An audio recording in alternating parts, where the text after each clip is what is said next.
संपूर्ण हिंदी अध्ययन केंद्र में आप सभी का स्वागत है। आज से हम अपनी निबंध यूनिट 9 जो है वो शुरू कर रहे हैं, जिसमें हम आज निबंध करेंगे भारत वर्षोन्नति कैसे हो सकती है। निबंध भारत वर्षोन्नति कैसे हो सकती है निबंध जो कि भारतेंदु का है। तो उससे पहले हम भारतेंदु के बारे में कुछ चीजें जान लेते हैं। भारतेंदु हरिश्चंद्र का जन्म काशी में हुआ था। उनका व्यक्तित्व देश प्रेम क्रांति चेतना से समृद्ध था। किशोर वय में ही उन्होंने स्वदेश की दुर्दशा का त्रासद अनुभव कर लिया था। भारतेंदु हरिश्चंद्र पुनर्जागरण की चेतना के अप्रीतम नायक थे। सभी जानते हैं कि भारतेंदु युग हिंदी साहित्य में नवजागरण युग के नाम से, आधुनिक काल के नाम से जाना जाता है। बंगाल के प्रख्यात मनीषी और पुनर्जागरण के विशिष्ट नायक ईश्वरचंद्र विद्यासागर से उनका अंतरंग संबंध था। बंधन मुक्ति की चेतना और आधुनिकता की रोशनी से हिंदी क्षेत्र को आलोकित करने के लिए उनका मानस व्याकुल रहता था। उन्होंने समान धर्म रच रचनाकारों को प्रेरित प्रोत्साहित किया। तदीय समाज की स्थापना की। पत्र पत्रिकाएं प्रकाशित की। विविध विधाओं में साहित्य रचनाएं की। उन्होंने कवि वचन सुधा नामक पत्रिका निकाली तथा हरिश्चंद्र मैगजीन का संपादन किया। बाद में यही हरिश्चंद्र चंद्रिका नाम से प्रकाशित होने लगी। स्त्री स्त्री शिक्षा स्त्री शिक्षा के लिए उन्होंने बाला बोधिनी पत्रिका का प्रकाशन किया। उन्होंने बांग्ला के नाटकों का अनुवाद किया, जिसमें धनंजय विजय, विद्या सुंदर, पाखंड विडंबन, सत्य हरिश्चंद्र तथा मुद्रा राक्षस आदि प्रमुख हैं। उनके मौलिक नाटक हैं वैदिकी हिंसा, हिंसा न भवती, श्री चंद्रावली, भारत दुर्दशा, अंधेर नगरी, नील देवी आदि। भारतेंदु हरिश्चंद्र की धारणा के मुताबिक सन 1873 में हिंदी नई चाल में ढले। ठीक है, ये प्रश्न पूछा भी जाता है, तो इसको नोट कर लीजिएगा। यह चाल शिल्प और संवेदना की दृष्टि से सर्वथा नवीन थी। खड़ी बोली गद्य में हिंदी की यात्रा जातीय संवेदना से अनुप्राणित होकर शुरू हुई थी, जिसे भारतेंदु हरिश्चंद्र और उनके समकालीन रचनाओं ने अपनी साधना से अपेक्षित गति दी। हिंदी नाटक और निबंध की परंपरा भारतेंदु से शुरू होती है। नाटक जो आपके पाठ्यक्रम में लगे हुए हैं, अंधेर नगरी भारतेंदु का है और भारत दुर्दशा भारतेंदु का नाटक है। निबंध एक जो आज हम पढ़ेंगे और एक इनका है दिल्ली दरबार दर्पण,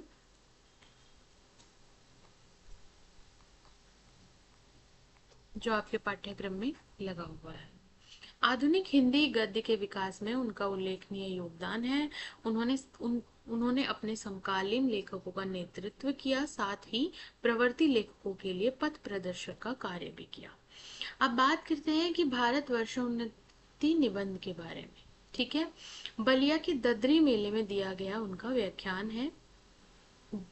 यही जो भाषण उन्होंने दिया उसी को प्रकाशित किया, भारत वर्षोन्नति कैसे हो सकती है निबंध के नाम से। भारतेंदु का प्रसिद्ध भाषण है। इसमें एक और ब्रिटिश शासन की मनमानी पर व्यंग है, तो दूसरी ओर अंग्रेजों के परिश्रमी स्वभाव के प्रति आदर भी है। ठीक है, उन्होंने कहा है कि ब्रिटिश काल की मनमानी पर उन्होंने व्यंग भी किया है, परंतु उन्होंने अंग्रेजों की जो परिश्रम करने की शैली है ना, कर्मशीलता है, उसको सराहा भी है।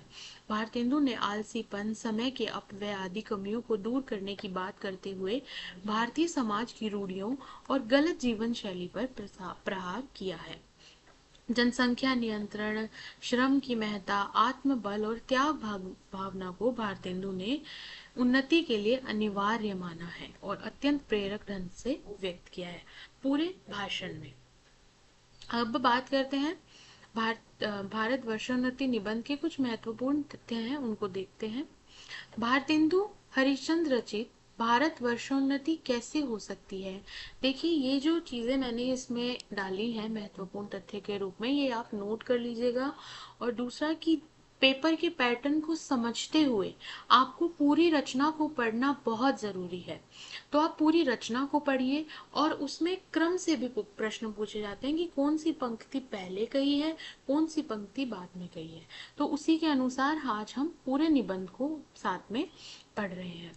भारतेंदु हरिश्चंद्र रचित भारत वर्षोन्नति कैसे हो सकती है एक सांस्कृतिक व्यंग्यात्मक निबंध है, जिसका प्रकाशन सन 1884 ईस्वी में हरिश्चंद्र चंद्रिका में हुआ था।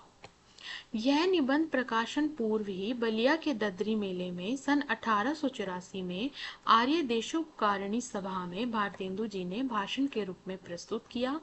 इस कारण इस निबंध को बलिया का व्याख्यान नाम से भी जाना जाता है। तो भारत वर्षोन्नति कैसे हो सकती है निबंध को बलिया व्याख्यान नाम से भी जाना जाता है। ये इंपॉर्टेंट है, इसको नोट कर लीजिएगा। गौरतलब है कि बलिया का ददरी मेला भारत का सबसे बड़े पशु मेले में दूसरा स्थान है, इसको भी नोट कर लीजिए। भारतेंदु जी का यह भाषण बहुत प्रसिद्ध रहा। इसमें बलिया के लोगों को संबोधित किया गया है। इस निबंध में भारत के लोगों की खामियां, उनको सजग करना, ब्रिटिश सत्ता पर व्यंग तथा उनके कार्यों की सराहना आदि का उल्लेख है। इस निबंध में भारतवर्ष की उन्नति में बाधक आलस्य पर करारा व्यंग किया गया है। साथ ही लेखक ने यहाँ के लोगों को इंग्लैंड से कर्मशीलता की सीख लेने की सलाह दी है। निबंध में धर्म की उन्नति को सर्वोपरि बताया गया है और इसके लिए सामाजिक कुरीतियों को दूर करने की सलाह दी है। भारतेंदु जी ने इस निबंध में पेंशन, वजीफा, नौकरी के लालच को छोड़कर स्वरोजगार और आत्मनिर्भरता पर बल दिया है। तो भारत वर्षोन्नति कैसे हो सकती है, उसके मूल में क्या है, वो क्या कहने का प्रयास कर रहे हैं, वही सब इन बिंदुओं में बताया गया है। इनको आप नोट कर लीजिएगा। अब हम बढ़ते हैं निबंध की ओर। भारतवर्ष की उन्नति कैसे हो सकती है या भारतवर्षों उन्नति कैसे हो सकती है। आज बड़े ही आनंद का दिन है कि इस छोटे से नगर बलिया में हम इतने मनुष्यों को बड़े उत्साह से एक स्थान पर देखते हैं। इस अभागे आलसी देश में जो कुछ हो जाए वही बहुत बहुत कुछ है। अभागा क्यों कह रहे हैं, क्योंकि उस समय क्या है, 1884 में अंग्रेजों का राज है। बनारस ऐसे बड़े बड़े नगरों में जब कुछ नहीं होता तो यह हम क्यों ना कहेंगे कि बलिया में जो कुछ हमने देखा वह बहुत प्रशंसा योग्य है। इस उत्साह का मूल कारण जो हमने खोजा तो प्रकट हो गया कि इस देश के भाग्य से आजकल यहाँ सारा समाज ही ऐसा एकत्रित है जहाँ रॉबर्ट साहब बहादुर जैसे कलेक्टर हों। तो बलिया के कलेक्टर कौन है उस समय जब भारतेंदु जी ये भाषण दे रहे हैं बलिया के ददरी मेले में, तो उस समय वहां के कलेक्टर हैं रॉबर्ट साहब बहादुर। वहां क्यों ना ऐसा समाज हो। जिस देश और काल में ईश्वर ने अकबर को उत्पन्न किया, उसी में अबुल फजल, बीरबल और टोडरमल को भी उत्पन्न किया। यहाँ रॉबर्ट साहब अकबर हैं। अब देखिए किसकी किसकी तुलना किससे कर रहे हैं, है ना, रॉबर्ट साहब अकबर हैं। तो मुंशी चतुर्भुज सहाय, मुंशी बिहारी लाल, अबुल फजल और टोडरमल है। मुंशी चतुर्भुज सहाय की तुलना किससे कर रहे हैं, अबुल फजल से, और मुंशी बिहारी लाल साहब की कर रहे हैं टोडरमल से। ये सब चीजें नोट कर लीजिएगा क्योंकि पेपर जिस हिसाब से बहुत डीप पूछता है तो आपको एक एक छोटी छोटी चीज को भी ध्यान से पढ़ना है। हमारे हिंदुस्तानी लोग तो रेलगाड़ी हैं, यद्यपि फर्स्ट क्लास, सेकंड क्लास आदि गाड़ी बहुत अच्छी अच्छी और बड़े बड़े महसूल की इस ट्रेन में लगी है, पर बिना इंजन के ये सब नहीं चल सकती। अब यहाँ पे ये बात कहने से इनका आशय है कि हिंदुस्तानी जो लोग हैं वो एक रेलगाड़ी की तरह हैं, परंतु वो बिना इंजन के नहीं चल सकते, उनको चलाने वाला कोई होना चाहिए। हिंदुस्तानी लोग जो हैं उनको रेल कह दिया है कि उनको भी चलाने वाला कोई होना चाहिए। जैसे रेल जो है बिना इंजन के नहीं चलती है, वैसे ही हिंदुस्तानी लोगों को कोई चलाने वाला हो तो वो क्या नहीं कर सकते, हैं, उनको कोई चलाने वाला हो तो वो सब कुछ कर सकते हैं। इनसे इतना कह लीजिए कि का चुप साधी रहा बलवाना, फिर देखिए कि हनुमान जी को अपना बल कैसे याद आता है। अब ये जो उन्होंने लिया रामचरितमानस में सुंदर कांड में, जब हनुमान जी समुद्र पार करने वाले होते हैं तो वो सोचते हैं कुछ समय के लिए, तब जामवत जी उनको कहते हैं क्या चुप साधी रहे बलवाना, तो तब उनको अपना बल याद आता है। फिर देखिए कि हनुमान जी को अपना बल कैसे याद आता है। सो बल कौन याद दिलावे। अब यहाँ पे कौन बल याद दिलाए हिंदुस्तानियों को। हिंदुस्तानी राजे महाराजे या नवाब रईस या हकीम, राजे महाराजाओं को अपनी पूजा भोजन झूठी गप से छुट्टी नहीं। हाकिमों को तो कुछ सरकारी काम घेरे रहते हैं, कुछ बॉल घुड़दौड़ थिएटर अखबार में समय गया।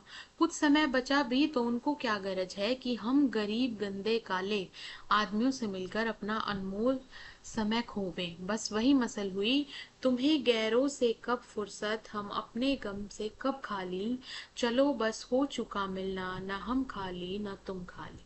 तो ये कहने का प्रयास इनका है कि जब जो बड़े लोग हैं, नवाब हैं, हकीम हैं, महाराजा हैं, वो अपने अपने कामों में व्यस्त रहते हैं। अंग्रेजी सरकार चल रही है, उसमें वो अपने जो उनके शौक हैं या उनकी नौकरियां हैं सरकारी, उनमें रहते हैं। सरकारी नौकरी से समय मिला तो घुड़ दौड़ में थिएटर में उसमें समय बिताते हैं।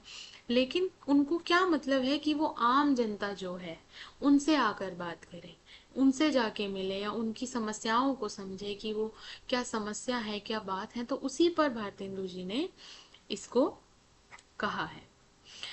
कहते हैं तीन मेंढक एक के ऊपर एक बैठते हैं, ऊपर वाले ने कहा जोक शोक, बीच वाले ने कहा गुमसुम, तो नीचे वाले ने कहा गए हम। सो हिंदुस्तान की साधारण प्रजा की दशा यही है।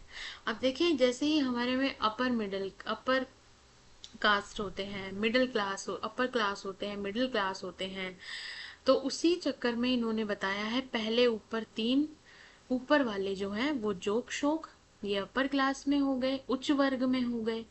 गुमशुम मध्यम वर्ग में आ गए, गए हम निम्न वर्ग। तो जो हिंदुस्तान की निम्न जनता है, निम्न वर्ग के लोग हैं, उनकी दशा उस समय है कि गए हम। पहले भी जब आर्य लोग हिंदुस्तान में आकर बसे थे, राजा और ब्राह्मणों ही के जिम्मे यह काम था कि देश में नाना प्रकार की विद्या और नीति फैलावे। और अब भी ये लोग चाहें तो हिंदुस्तान प्रतिदिन कौन कहे प्रतिदिन बढ़े, पर इन्हीं लोगों को सारे संसार के निकम्मेपन ने घेर रखा है।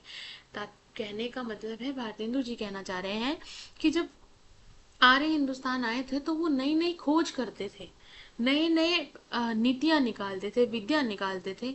लेकिन अब भी अगर वो ये काम करें तो बहुत हमारा देश आगे जा सकता है। लेकिन क्या कहते हैं, पर इन्हीं लोगों को सारे संसार के निकम्मेपन ने घेर रखा है।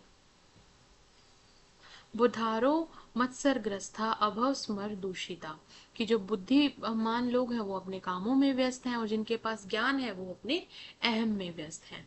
हम नहीं समझते कि इनको लाज भी क्यों नहीं आती कि उस समय में जब इनके पुरुषों के पास कोई भी सामान नहीं था, तब उन लोगों ने जंगल में पत्ते, मिट्टी की कुटियों में बैठकर बांस की नालियों से जो तारा ग्रह आदि भेद करके उसकी गति लिखी, वह ऐसी ठीक है कि 16 लाख रुपए के लागत की विलायत में जो दूरबीनें बनी हैं उसमें उन ग्रहों को भेद करने में भी वही गति ठीक बैठती है। तो वो कहना चाहते हैं कि जो हमारे पूर्वजों ने जो चीजें खोजी, वो आज इतनी महंगी महंगी मशीनें, 16 लाख रुपए की दूरबीन से भी वही बात वो देख रहे हैं जो हमारे पूर्वजों ने बहुत साल पहले बांस की डंडियों से, पेड़ों की पत्तियों से अपनी कुटिया में बैठ के देख दी थी। और आज इस काल में हम लोगों को अंग्रेजी विद्या की ओर जगत की उन्नति की कृपा से लाखों पुस्तकें, हजारों यंत्र तैयार है, तब हम लोग निरी चुंगी की कतवार फेंकने की गाड़ी बन रहे हैं। वो कहना चाहते हैं कि आज हमारे पास ये यंत्र हैं, तब भी हम वो चीजें नहीं कर पा रहे हैं। यह समय ऐसा है कि उन्नति की मानो घुड़दौड़ हो रही है। अमेरिकन, अंग्रेज, फ्रांसीस आदि, तुर्की तादी सब सरपट दौड़े जा रहे हैं। वो कह रहे हैं कि सभी देश आगे बढ़ रहे हैं, आगे बढ़ने की दौड़ में शामिल हैं। सबके जी में यही है कि पाला हम ही पहले चुने, कि हम ही सबसे आगे पहुंचे। उस समय हिंदू काठियावाड़ी खाली खड़े खड़े टाप से मिट्टी खोदते हैं। उस समय हिंदुस्तान क्या कर रहा है? कुछ नहीं कर रहा। उनको औरों को जाने दीजिए, जापानी टुट्टुओं को हाफते हुए दौड़ते देखकर भी लाज नहीं आती। यह समय ऐसा है कि जो पीछे रह गया फिर कोटि उपाय किए बिना न बढ़ सकेगा, आगे न बढ़ सकेगा। इस लूट में, इस बरसात में भी जिसके सर पर कमबख्ती का छाता और आंखों में मूर्खता की पट्टी बंधी रहे, उन पर ईश्वर का कोप ही कहना चाहिए। वो कहना चाहते हैं कि जब सारी दुनिया, सभी देश आगे बढ़ रहे हैं, आगे बढ़ने की दौड़ में शामिल हैं, उस समय हिंदुस्तान के लोग आराम से बैठे हैं। उनको अपने आगे बढ़ने या अपने देश से कोई मतलब ही नहीं है। तो ऐसी कमबख्ती को वो कहते हैं कि इस पे तो ईश्वर का कोप ही कहना चाहिए। मुझको मेरे मित्रों ने कहा था कि तुम इस विषय पर आज कुछ कहो कि हिंदुस्तान की कैसे उन्नति हो सकती है। भला इस विषय पर मैं और क्या कहूँ। भागवत में एक श्लोक, भागवत के एक श्लोक का उल्लेख करते हैं। निर्देय माध्म सुलभम सुदुर्लभम पल्लवम सुकल्पम गुरु कर्णधारम मयानुकूलेन नभ स्वतेरितु पुमान् भवाभिधम ना तरे स आत्महा। भगवान कहते हैं कि पहले तो मनुष्य जन्म ही बड़ा दुर्लभ है, सो मिला और उस पर गुरु की कृपा और मेरी अनुकूलता। कि भगवान क्या कहते हैं कि मनुष्य जीवन मिलना ही बहुत बड़ी बात है, बहुत दुर्लभ चीज है। और उस पर भी हमारे देश में तो गुरु परंपरा है, ईश्वर है ना, उस पर भी हम काम नहीं कर रहे हैं, तो ये हमारी अनुकूलता है। इतना सामान पाकर भी जो मनुष्य इस संसार सागर के पार ना जाए, उसको आत्महत्यारा कहना चाहिए। कि अंग्रेजी सरकार की उन यंत्रों का हम प्रयोग नहीं करते हैं, उनकी नीतियों का प्रयोग करके हम आगे नहीं बढ़ रहे हैं, उनका प्रयोग नहीं कर रहे हैं, तो हमें आत्महत्यारा कहना चाहिए, कि अपने खुद की ही हत्या कर रहा है। वही दशा इस समय हिंदुस्तान की है। अंग्रेजों के राज्य में सब प्रकार का सामान पाकर, अवसर पाकर भी हम लोग जो इस समय उन्नति ना करें, तो हमारा केवल अभाग्य और परमेश्वर का कोप ही है। संसार के अनुमोदन से एकांत रात में सूने रंग महल में जा, सास के अनुमोदन से एकांत रात में सूने रंग महल में जाकर भी बहुत दिन से जिस प्राण से प्रिय प्रदेशी पति से मिलकर छाती ठंडी करने की इच्छा थी, उसका लाज से मुंह भी ना देखे और बोले भी ना, तो उसका अभाग्य ही। ये बात के माध्यम से इस बात को स्पष्ट करते हैं कि अगर एक एक पत्नी अपने परदेसी पति से मिलने जाती है और लाज की वजह से वो उससे बोल नहीं पा रही, मिल नहीं पा रही, कुछ कह नहीं पा रही, उसको देख नहीं पा रही, तो उसका अभाग्य है कि इतने दिन बाद वो अपने पति से मिली और लाज के कारण बोल नहीं पाए। वह तो कल फिर परदेश चला जाएगा। वैसे ही अंग्रेजों के राज्य में भी हम कुएं के मेंढक, कांट के आलू और पिंजड़े के गंगाराम ही रहे, तो हमारी कमबख्ती फिर कमबख्ती ही है। देखिए, एक एक पंक्ति को आपको बहुत ध्यान से पढ़ना और देखना है, क्योंकि जैसे मैंने आपको बताया, दिसंबर 2025 और जून 2026 में पंक्तियों को क्रम से लगाने के प्रश्न पूछे गए हैं निबंधों से। बहुत लोग ये कहेंगे कि हमको पेट के धंधे के मारे छुट्टी ही नहीं रहती बाबा, हम क्या उन्नति करें। तुम्हारा पेट भरा है, तुमको दून की सूझती है। भारतेंदु जी कहते हैं कि जो मजदूर लोग होते हैं या कुछ ऐसे लोग होते हैं जो कहते हैं कि भाई हम तो अपना पेट भर ले, इतना ही बहुत है। तुम्हारा पेट भरा है इसीलिए तुम देश के बारे में या दूसरों के बारे में सोचते हो। लेकिन इस चीज को भारतेंदु जी नकारते हुए कहते हैं कि यह कहना उनकी भूल है। इंग्लैंड का पेट भी कभी यूं ही खाली था। वो ब्रिटिश सरकार के बारे में कहते हैं कि इंग्लैंड का पेट भी यूं ही खाली था, लेकिन उन्होंने क्या किया, एक हाथ से अपना पेट भरा और दूसरे हाथ से उन्नति की राह के कांटों को साफ किया। तो ये जागरूक करने के लिए जनता को कहते हैं कि पेट उनका भी नहीं भरा था, उन्होंने भी लेकिन एक हाथ से अपना पेट भरा तो दूसरे से अपनी देश की उन्नति के बारे में भी सोचा। क्या इंग्लैंड में किसान, खेत वाले, गाड़ीवान, मजदूर, कोचवान आदि नहीं है? किसी देश में सभी पेट भरे हुए नहीं होते, किंतु वे लोग जहाँ खेत जोतते बोते हैं वहीं उसके साथ यह भी सोचते हैं कि ऐसी कौन सी नई कल या मसाला बनावे जिससे इस खेती में आगे से दूना अन्न उपजे। विलायत में गाड़ी के कोचवान भी अखबार पढ़ते हैं। जब मालिक उतरकर किसी दोस्त के यहाँ गया, उसी समय कोचवान ने गद्दी के नीचे से अखबार निकाला। यहाँ उतनी देर कोचवान हुक्का पिएगा या गप करेगा, सो गप भी निकम्मी। अब वो क्या कह रहे हैं कि वहां पे क्या करते हैं, वहां पे जो ड्राइवर होते हैं वो क्या करते हैं, अगर उनके मालिक गाड़ी से निकले तो वो अखबार पढ़ते हैं। लेकिन हमारे यहाँ अगर वो मालिक थोड़ी देर के लिए गया है तो वो हुक्का पियेंगे, गप करेंगे, और वो गप भी निकम्मी मतलब बिना मतलब की बातें करेंगे, समय मतलब बर्बाद करेंगे। कहने का भारतेंदु जी का आशय है कि अपना समय बर्बाद करेंगे। वहां के लोग गप ही में देश के प्रबंध छाड़ते हैं कि वो बात भी करते हैं तो वो बात भी बहुत बौद्धिक वैचारिक अच्छी बातें करते हैं जिससे उनका समय व्यर्थ ना हो और कोई अच्छी चीजें वो खोज सके। सिद्धांत यह है कि वहां के लोगों का यह सिद्धांत है कि एक क्षण भी व्यर्थ ना जाए, कि एक क्षण भी हमारा व्यर्थ ना हो, हमारा समय खराब ना हो। उसके बदले यहाँ के लोगों में जितना निकम्मापन हो उतना ही बड़ा अमीर समझा जाता है। आलस यहाँ इतनी बढ़ गई है कि मलुकदास जी की एक पंक्ति करते हैं, अजगर करे न चाकरी, पंछी करे न काम, दास मलुगा कहे गए सबके दाता राम। इसको भी नोट कर लीजिएगा, ये भी इम्पोर्टेंट है, परीक्षा में पूछी जाती हैं। चारों ओर आंखें उठाकर देखिए तो बिना काम करने वालों की चारों ओर भीड़ है। रोजगार कहीं कुछ भी नहीं, अमीरों की मुसाहबी, दलाली या अमीरों के नौजवान लड़कों को खराब करना या किसी की जमा मार लेना, इनके सिवाय बतलाइए कौन रोजगार है जिससे कुछ रुपया मिले।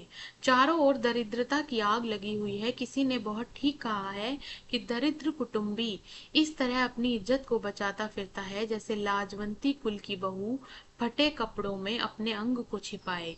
वही दशा हिंदुस्तान की है। मृदुमशुमारी की रिपोर्ट देखने से स्पष्ट होता है कि मनुष्य दिन दिन यहाँ बढ़ते जाते हैं और रुपया दिन दिन कमती होता जाता है।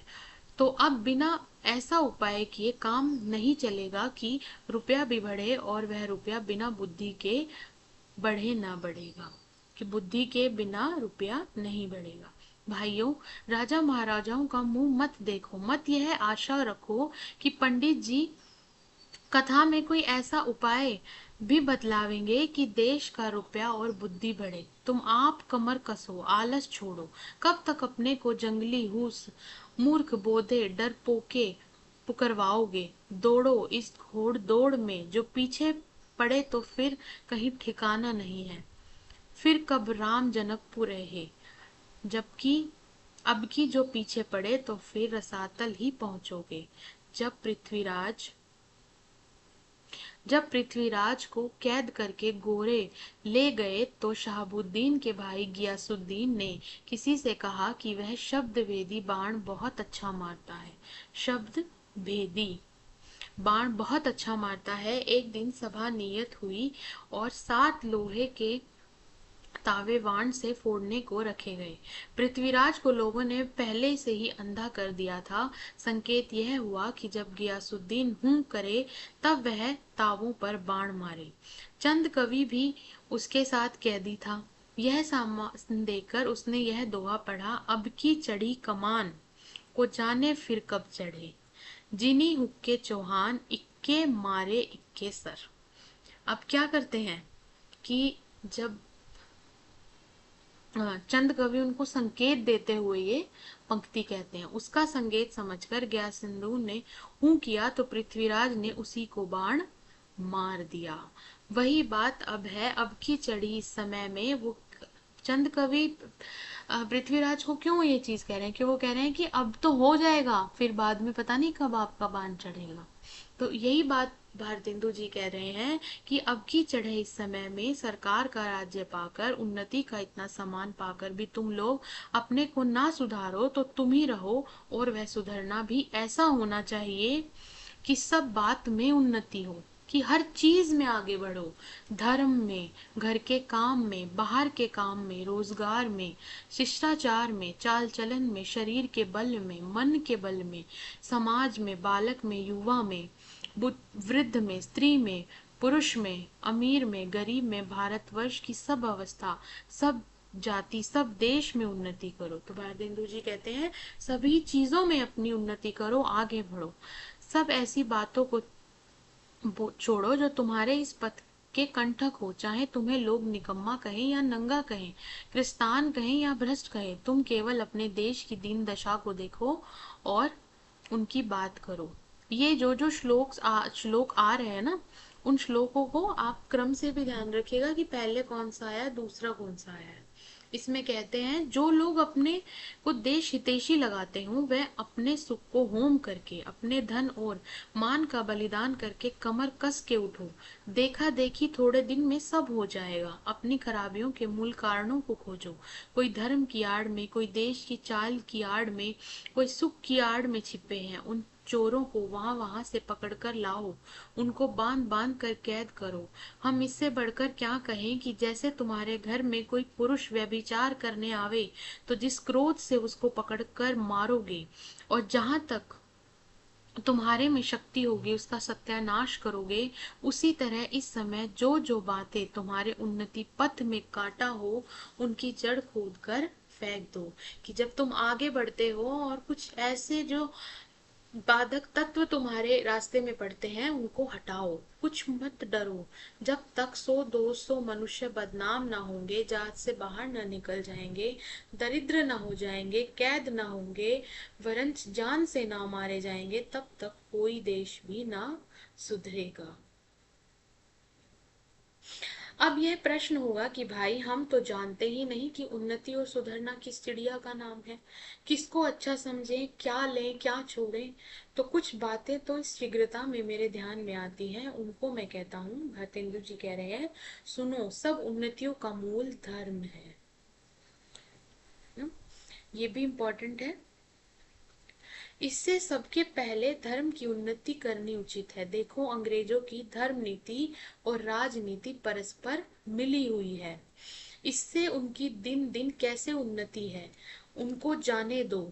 अपने ही यहाँ देखो, तुम्हारे यहाँ धर्म की आड़ में नाना प्रकार की रीति नीति, समाज गठन, वैदक आदि भरे हुए हैं। दो एक मिसाल सुनो, यही तुम्हारे बलिया का मेला और यहाँ स्नान क्यों बनाया गया है, जिसमें जो लोग कभी आपस में नहीं मिलते, मेले में सभी लोग आ जाते हैं, सभी सभी तरह के, सभी जातियों के लोग आते हैं, सभी श्रेणियों के लोग आते हैं। तो उसी को एक सकारात्मक रूप में बताते हुए भारतेंदु जी कहते हैं लोग कभी आपस में नहीं मिलते, 10-10 5-5 कोस से वे लोग साल में एक जगह एकत्रित होकर आपस में मिले, एक दूसरे का दुख सुख सुने, गृहस्थी के काम की वह चीजें जो गांव में नहीं मिलती वो यहाँ से ले जाएं, कि जब मेले में आ रहे हैं तो अपने काम की चीजें ले जाएं।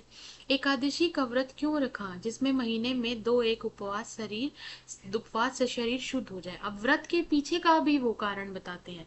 वो कहते हैं कि एकादशी का व्रत जो है वो अगर 1-2 महीने में 1-2 उपवास रख ले तो उससे शरीर शुद्ध होता है, शरीर को आराम मिलता है उससे। गंगा जी नहाने जाते हो तो पहले पानी सिर चढ़ाकर तब पैर डालने का विधान क्यों है, जिसमें तलुए से गर्मी सिर में चढ़कर विकार ना उत्पन्न करे। तो पहले पानी कहाँ डालते हैं, गंगा जी में जाते हैं तो पहले पानी सिर पर चढ़ाकर तब पैर में डालते हैं। क्यों? क्योंकि जिससे जो पैरों के तलवे होते हैं वो उनकी गर्मी से सिर में चढ़कर कोई विकार उत्पन्न ना हो। दिवाली इसी हेतु है, किसी बहाने साल भर में एक बार तो सफाई हो जाए। जब दिवाली का त्योहार आता है तो सभी घर अपने अपने घरों में सफाइयां करते हैं, उसके पीछे भी कारण बताते हैं। होली इसी हेतु है कि वसंत की बिगड़ी हवा स्थान स्थान पर अगली बलने से स्वच्छ हो जाए। जब होली का दहन होता है उसके पीछे का कारण बता रहे हैं। यही त्योहार ही तुम्हारी मानो म्युनिसिपैलिटी है। है ना, यही आपकी म्युनिसिपैलिटी है, इंपॉर्टेंट है, इसको भी नोट करिएगा। ऐसे ही सब पर्व, सब तीर्थ व्रत आदि में कोई हिकमत है। उन लोगों ने धर्म नीति और समाज नीति को दूध पानी की भांति मिला दिया। खराबी जो बीच में भई वह यह है कि उन लोगों ने ये धर्म क्यों मानने लिखे थे इसका लोगों ने मतलब नहीं समझा और इन बातों को वास्तविक धर्म मान लिया। वो भारतेंदु जी कहते हैं कि जो उन्होंने लिखा उसके पीछे का आपने गलत मतलब निकाल लिया है। वास्तविक धर्म तो केवल परमेश्वर के चरण कमल का भजन है। वास्तविक धर्म किसको माना है? परमेश्वर के चरण कमल का भजन। ये सब तो समाज धर्म है जो देश काल के अनुसार शोधे और बदले जा सकते हैं। दूसरी खराबी यह हुई, पहली तो कि उनकी बनाए हुई चीजों को, धर्मों को आपने गलत मान लिया, उनके पीछे का कारण जानने का प्रयास नहीं किया। दूसरी खराबी यह हुई कि उन्हीं महात्मा बुद्धिमान ऋषियों के वंश के लोगों ने अपने बाप दादाओं का मतलब ना समझकर बहुत से नए नए धर्म बनाकर शास्त्रों में धर दिए। बस सभी तिथि व्रत और सभी स्थान तीर्थ हो गए। इन बातों को अब एक बार आंख खोलकर देख और समझ लीजिए कि फलानी बात उन बुद्धिमान ऋषियों ने क्यों बनाई और उनमें देश और काल के अनुकूल और उपकारी हो उनको ग्रहण कीजिए। है, वो कहते हैं कि जो इन शास्त्रों में लिखा है उनमें से जो आज के समय में जो चीजें समाज के हित में हैं, देश के हित में हैं, उनको ग्रहण कीजिए। बहुत सी बातें जो समाज विरुद्ध माननी है किंतु धर्म शास्त्रों में जिनका विधान है उनको चलाइए, जैसे जहाज का सफर, विधवा विवाह आदि। लड़कों को छोटेपन में ही ब्याह करके उनका बल, वीर्य, आयुष्य सब मत घटाइए। वो कहते हैं कि लड़कों को जो कम उम्र में शादी हो जाती है तो उनके बल को, उनके आयुष को मत घटाइए। आप उनके माँ बाप हैं या उनके शत्रु। वीर्य उनके शरीर में पुष्ट होने दीजिए, विद्या कुछ पढ़ लेने दीजिए, नून तेल लकड़ी की फिक्र करने की बुद्धि सीख लेने दीजिए, तब उनका पैर काट में डालिए। तो वो जो जल्दी विवाह करने की बात है उसको भी भारतेंदु जी मना करते हैं, नकारते हैं। कुलीन प्रथा, बहु विवाह आदि को दूर कीजिए। लड़कियों को भी बढ़ाइए किंतु उस चाल से नहीं जैसे आजकल पढ़ाई जाती हैं, जिससे उपकार के बदले बुराई होती है। ऐसी चाल से उनको शिक्षा दीजिए कि वह अपना देश, अपना कुल धर्म सीखें, पति की भक्ति करें और लड़कों को सहज में शिक्षा दें। वैष्णव, शाक्त इत्यादि नाना प्रकार के मत के लोग आपस का वैर छोड़ दें। यह समय इन झगड़ों का नहीं। हिंदू, जैन, मुसलमान सब आपस में मिलिए। जाति में कोई चाहे ऊंचा हो या नीचा हो, सबका आदर कीजिए। जो जिस योग्य है उसका वैसा मानिए। छोटी जाति के लोगों का तिरस्कार करके उनका जी मत तोड़िए। सब लोग आपस में मिलिए। मुसलमान भाइयों को भी उचित है कि इस हिंदुस्तान में बसकर वे हिंदुओं को नीचा समझना छोड़ दें। ठीक भाइयों की भांति हिंदुओं से बर्ताव करें। ऐसी बात जो हिंदुओं का जी दुखाने वाली हो ना करें। घर में आग लगे तब जेठानी दौरानी को आपस का डहा छोड़कर एक साथ वह आग बुझानी चाहिए। जो बात हिंदुओं को नहीं मैसर वह धर्म के प्रभाव से मुसलमानों को सहज प्राप्त है। उनको जाति नहीं, खाने पीने में चूल्हा चौका चूल्हा नहीं, विलायत जाने में रोक टोक नहीं। फिर भी बड़े ही सोच की बात है कि मुसलमानों ने अभी तक अपनी दशा कुछ नहीं सुधारी। अभी तक बहुतों को यही ज्ञान है कि दिल्ली लखनऊ की बादशाहत कायम है। यारो वो दिन गए, अब आलस, हठ धर्मी यह सब छोड़ो। चलो हिंदुओं के साथ तुम दौड़ो, एक एक दो होंगे। तुम्हारी पुरानी बातें दूर करो। मीर हसन की मनस्वी इंद्र सभा पढ़ाकर छोटेपन से ही लड़कों को सत्यानाश मत करो। होश संभाला नहीं कि पट्टी पार ली, चुस्त कपड़ा पहना और गजल गुनगुनाएंगे। वो कहते हैं, मुसलमानों भाइयों को कहते हैं कि भाइयों तुम अपने बच्चों को ये गजल मत सिखाओ, है ना, छोटेपन में ही उनको कुछ अच्छी किताबें दो। शौक तिफली से मुझे गुल की जो दीदार का था, ना किया हमने गुलिस्ता का सबक याद कभी। भला सोचो कि इस हालत में बड़े होने पर वे लड़के क्यों ना बिगड़ेंगे। अपने लड़कों को ऐसी किताबें छूने भी मत दो, अच्छी से अच्छी उनकी तालीम दो। पेंशन और विजाफा या नौकरी वजीफा पेंशन वजीफा या नौकरी का भरोसा छोड़ो, लड़कों को रोजगार सिखलाओ, विलायत भेजो। छोटेपन से हिम्मत छोटेपन से मेहनत करने की आदत दिलाओ, सौ सौ महलों के लाड़ प्यार दुनिया से बेखबर रहने की रहमत दिलाओ। भाई हिंदुओं, तुम भी मत मतांतर का आग्रह छोड़ो, आपस में प्रेम बढ़ाओ, इस महामंत्र का जाप करो। जो हिंदुस्तान में रहे, चाहे किसी रंग किसी जाति का क्यों ना हो, वह हिंदू। हिंदू की सहायता करो। बंगाली, मराठा, पंजाबी, मद्रासी, वैदिक, जैन, ब्रह्मो, मुसलमान, सबका एक साथ एक हाथ एक पकड़ो। कारीगरी जिसमें तुम्हारे यहाँ बढ़े, तुम्हारा रुपया तुम्हारे ही देश में रहे, वह करो। देखो, जैसे हजार धारा होकर गंगा समुद्र में मिली है, वैसे ही तुम्हारी लक्ष्मी हजार तरह से इंग्लैंड, फ्रांसिस, जर्मनी, अमेरिका को जाती है। दिया सलाई ऐसी तुच्छ वस्तु भी वहीं से आती है। जरा अपने ही को देखो, तुम जिस मार्किन की धोती पहने हो वह अमेरिका की बनी है। जिस लंकीलाट का तुम्हारा अंगा है वह इंग्लैंड का है। फ्रांसीस की बनी कंघी से तुम सिर झाड़ते हो और जर्मनी की बनी चर्बी की बत्ती तुम्हारे सामने बल रही है। यह तो वही मसल हुई कि एक बेफिक्रे मंगनी का कपड़ा पहनकर किसी महफिल में गए, कपड़ों को पहचानकर एक ने कहा, अजी यह अंगा तो फलाने का है। दूसरा बोला, अजी ये टोपी तो भी फलाने की है। तो उन्होंने हंसकर जवाब दिया कि घर की तो मूछे ही मूछे हैं। हाय अफसोस, तुम ऐसे हो गए हो कि अपने निज के काम की वस्तु भी नहीं बना सकते। भाइयों, अब तो नींद से चौंको, अपने देश की सब प्रकार उन्नति करो, जिससे तुम्हारी भलाई हो। वैसी ही किताब पढ़ो, वैसे ही खेल खेलो, वैसी ही बातचीत करो। परदेशी वस्तु और परदेशी भाषा का भरोसा मत रखो, अपने देश में अपनी उन्नति करो। ये भी इम्पोर्टेंट है। तो ये निबंध हमने किया, जिसमें हमने बहुत सी महत्वपूर्ण चीजें देखी। जो जो इम्पोर्टेंट है वो मैंने आपको बताया। दूसरा कि भारतेंदु जी ने शुरू में जब वो निबंध की या भाषण की शुरुआत करते हैं तो वो पहले हालत पे चर्चा करते हैं कि अभी हमारे देश की हालत क्या है। बाद में फिर वो उसके उपाय बताते हैं कि ऐसे रहना चाहिए, ऐसे करना चाहिए। तो निबंध बहुत अच्छा लिखा है, बहुत खूबसूरत भाषण है। सुन पढ़ के भी आप लोगों को अच्छा जोश महसूस हुआ होगा। बाकी परीक्षा की दृष्टि से आपने इसको पढ़ लिया है। अब इसकी जो इम्पोर्टेंट चीजें हैं वो मैंने आपको बता ही दी थी वीडियो की शुरुआत में ही। अगर ये पीडीएफ आपको चाहिए तो टेलीग्राम चैनल पे इसका पीडीएफ आपको मिल जाएगा। और आगे की वीडियोस के लिए आप चैनल को लाइक, शेयर और सब्सक्राइब कर दीजिए। आगे निबंध की इसी सीरीज में सभी निबंध, जितने 11 निबंध लगे हुए हैं, सभी की एक एक वीडियो आएगी।